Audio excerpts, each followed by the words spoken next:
Happy Friday morning, everyone. I hope this finds you well and living your very best life in Jesus Christ. I have a confession to make. Of late, I have been finding myself making mistakes. Oh, not major mistakes, but little things. I realize that I'm only human, and even though mistakes are normal, I just don't like to make mistakes.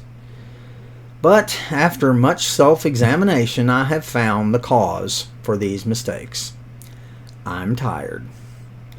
I'm not complaining, mind you. I'm thankful that I have a fulfilling calling and that we're making lots of progress both as a church and as a ministry. I like working hard, and I'm truly thankful that I have work to do that is important. I enjoy having lots to do, and I relish being active. I really don't rest well at all, but it's time to take a break or two for a day or two. I need a rest. As I'm recording this, I'm planning to go on a short trip with some of those members of our church for a couple of days, and I'll be back in the pulpit on Sunday as usual, good Lord willing. And I have fought Nancy tooth and nail over this, insisting that it wasn't necessary and that I didn't have the time to take a rest. But it is time to rest and do something different for at least a couple of days. I understand it and I need it, but I still don't like it. You know, the significance of rest is discussed several times in the Bible. When God created the earth, of course, He worked for 6 days and rested on the seventh day. And God, let's face it, He's God. He doesn't need to rest, but He did so to set an example for us to follow.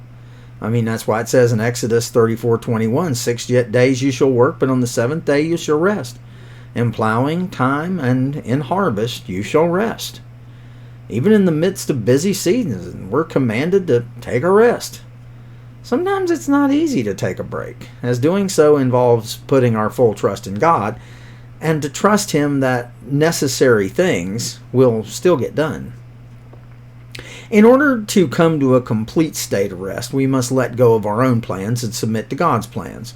Rest also requires us to acknowledge that we can't do everything on our own, and we must rely on God's strength.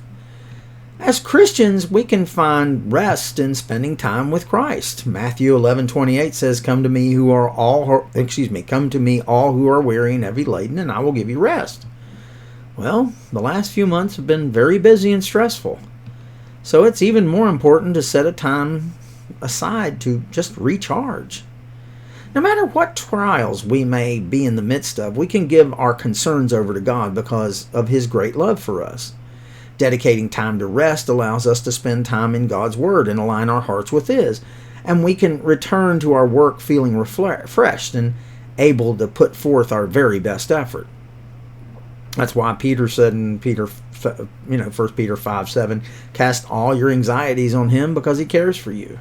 So as we approach the weekend, I encourage you to give your worries to God, and truly rest. Take a break from your busy schedule to find peace in the Lord's presence so that when you return to work on Monday, you can start the week fresh with a newfound strength that comes from Christ.